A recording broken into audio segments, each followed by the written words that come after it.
How to bookmark in Brave browser. That's what I will show you in this video.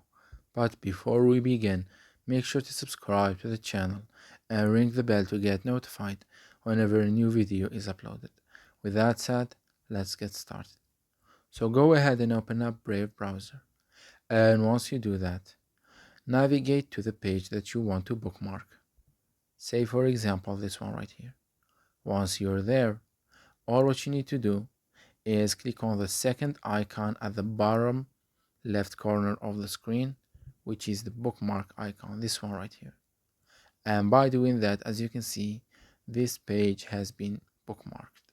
In order for you to find it, all what you need to do is click on these three dots at the bottom right and then click on bookmarks. And as you can see here, you will find all of the pages that you have bookmarked. It's that easy and simple. So that was it for this video. That's how you can add the bookmark in Brave browser. If you have any questions, please leave them in the comment section down below. With that said, see you in the next video.